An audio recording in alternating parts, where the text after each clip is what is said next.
Puji Tuhan. Salam sejahtera buat kita semua. Selamat hari Minggu ya. Buat setiap jemaat Tuhan yang ada di saat ini, yang ada di rumah, kita semua yang ada bersyukur karena anugerah Tuhan. Saat ini kita akan masuk dalam kebenaran firman Tuhan. Kuasa mengucap syukur yang terdapat di dalam 1 Tesalonika 5 ayatnya yang ke-18. Saya akan bacakan buat jemaat Tuhan semuanya.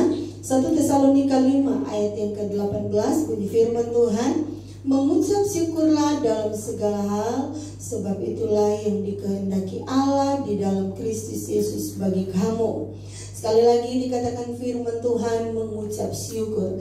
Kenapa kita harus mengucap syukur?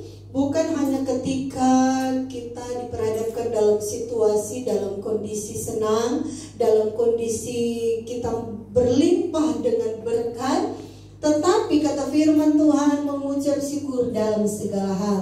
Apapun yang kita hadapi, apapun yang kita sementara gumulkan, satu hal yang Tuhan mau, yang dikehendaki Tuhan adalah mengucap syukur. Kuasa mengucap syukur. Karena mengucap syukur itu adalah kehendak Tuhan. Artinya bahwa Tuhan memberikan satu teladan bagi setiap kehidupan kita, bagi setiap jemaat Tuhan. Engkau apapun yang dihadapi hari-hari ini, apapun yang engkau hadapi, gumulkan hari-hari ini, terkadang sulit untuk kita mengucap syukur, apalagi dalam kondisi kita menghadapi hal yang berat ya.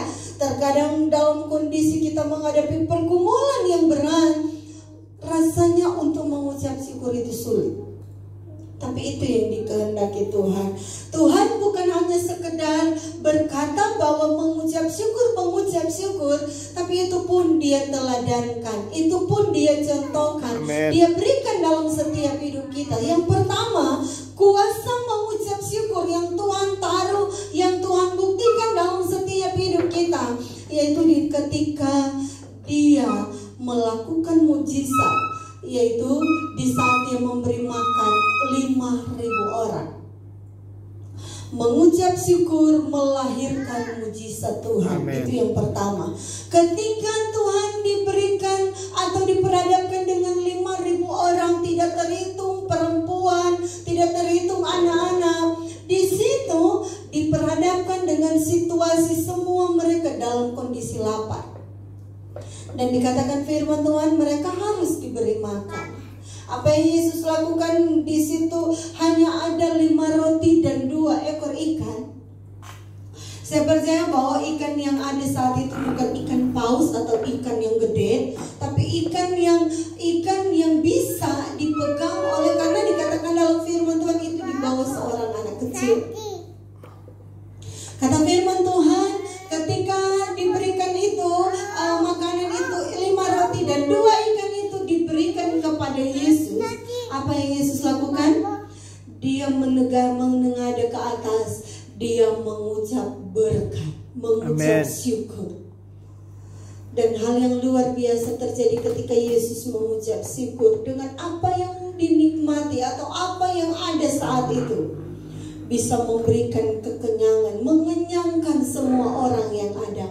Artinya dengan kita mengucap syukur, kita akan melihat mujizat Tuhan. Mengucap syukur, dengan kita bersyukur kepada Tuhan dalam kondisi sulit sekalipun, kita akan melihat mujizat itu Tuhan nyatakan dalam hidup kita. Yang kedua, mengucap syukur memampukan kita untuk tetap kuat dalam menghadapi pergumulan. Kalau kita menghadapi pergumulan, yang ada dalam hidup kita adalah kesemutan, yang ada dalam kehidupan kita pengeluhan, saya yakin bahwa kita tidak akan pernah kuat. Yang terlintas dalam pikiran kita ingin membuat sesuatu supaya hidup kita selesai. Tetapi cobalah tetap berpikiran positif pastinya, dan tetap mengucap syukur. Ketika engkau menghadapi pergumulan, ketika engkau menghadapi situasi yang sulit, jangan pernah engkau berkata bahwa engkau sudah tidak mampu lagi, dan engkau mulai mengeluh dan mengeluh. Itu tidak akan menyelesaikan masalah. Tetapi yang harus engkau lakukan adalah tetap mengucap syukur. Ingat seorang Daud, Daud ketika dia dikejar-kejar Saul, di saat seperti itu, kondisi terjepit, kondisi dalam situasi sulit, susah bagi dia. Mau kemanapun ada prajuritnya si Saul, mau kemanapun pasti dia bahaya. Tetapi dalam kondisi seperti itu dia bersembunyi dalam gua Adulam, kata firman Tuhan. Di sana pun ada orang-orang yang datang yang punya pergumulan yang sama, rindu dibantu oleh seorang Daud.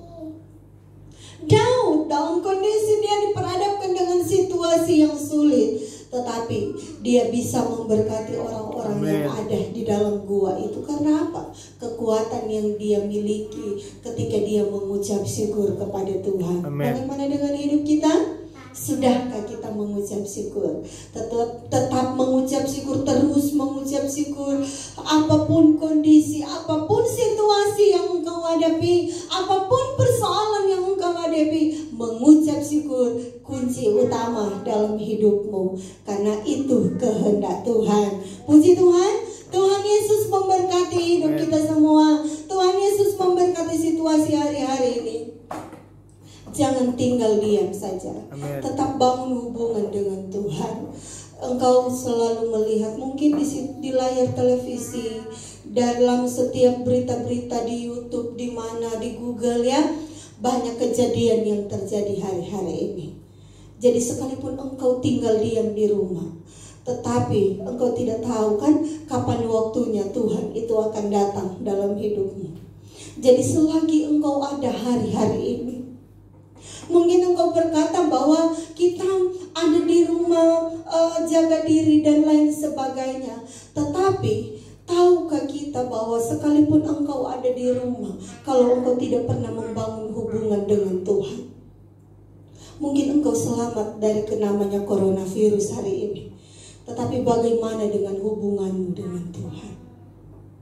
Yang terpenting adalah bagaimana hubunganmu dengan Tuhan, bagaimana hubunganmu, komunikasi engkau dengan Tuhan. Itu yang terpenting. Utamakan ibadahmu kepada Tuhan, utamakan kesetiaanmu kepada Tuhan. Karena Tuhan memperhitungkan segala sesuatu yang engkau lakukan dalam Tuhan. Puji Tuhan. Tuhan Yesus memberkati. Tetap jaga kesehatan. Tuhan memberkati hidup kita. Tetap ketika engkau keluar rumah, tetap patuhi protokol kesehatan. Immanuel, Allah beserta kita. Iman mengalahkan segala-galanya. Amin. Tuhan Yesus memberkati. Puji Tuhan.